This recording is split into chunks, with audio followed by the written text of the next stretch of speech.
Une fois de plus, qu'est-ce que tu vas apprendre réellement durant cette formation? Ce que tu vas apprendre, donc d'un point de vue technique, c'est le mécanisme global de l'importation. L'achat, le transport, la douane, la revente, maîtriser chaque étape, le processus complet, comment tu vas identifier des produits gagnants. Je te parle pas ici de logiciels que tu vas utiliser pour pouvoir identifier ton produit, mais je te parle du processus simple que tu peux appliquer avec ton téléphone, avec ton ordinateur, avec ta tablette pour identifier des produits gagnants. Comment tu calcules le coût de revient final? Parce que là aussi, il y a un problème. Il faut bien calculer son coût de revient final en tenant compte de chacune des composantes qui entrent en compte avant la vente.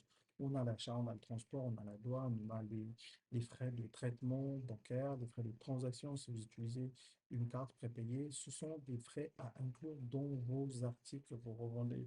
Et enfin, la maîtrise des incoterms, c'est quoi le FOB, c'est quoi le DTP, et bien les autres, hein, le FCA et tout le reste, comprendre ces termes afin d'éviter les frais imprévus. Si sur une facture, on doit te mettre DDP, tu te retrouves avec un FCA, c'est que tu vas dépenser de l'argent en plus.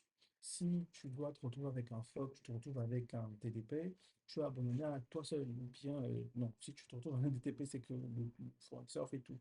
Mais si tu n'es pas en DDP, tu es en FOB, à ce moment, tu as abandonné à toi seul.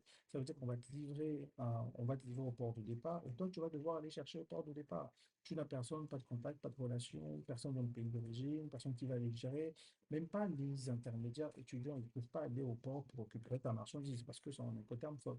Donc, il y a tout ça qu'on va avoir durant cette formation et te permet d'avoir des outils nécessaires pour pouvoir bien débuter ou encore pouvoir améliorer l'existant. Et donc, les compétences de vente et de résultats concrets, c'est quoi? C'est donc au point de la vente et de la négociation. Vendre rapidement son stock via les canaux numériques, même son boutique physique ou même sans des boutiques Shopify, par exemple. Parce que là également, c'est un point qu'on va aborder. C'est bien d'avoir une boutique Shopify, mais ça ne fait pas tout. Il y a l'alternative à Chariot. On n'est pas en collaboration commerciale, mais il y a une alternative à Chariot que vous pouvez utiliser pour vendre des produits qui n'est pas adapté aux produits physiques, mais on va voir comment est-ce que vous pouvez vendre différemment. Il y a des techniques de persuasion et de négociation avec les fournisseurs internationaux pour chercher à avoir le prix le plus bas possible afin d'augmenter les marges sur le marché de la revente finale et avoir un écart considérable avec les concurrents. Le résultat à la sortie du cours, c'est quoi? C'est que vous allez transformer un stock en liquidité rapidement avec une méthode reproductible.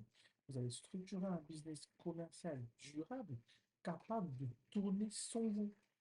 C'est ce qu'on va voir, c'est ce qu'on va faire durant tout le long de cette formation. Donc, moi, je vous donne rendez-vous dans la prochaine leçon une fois de plus.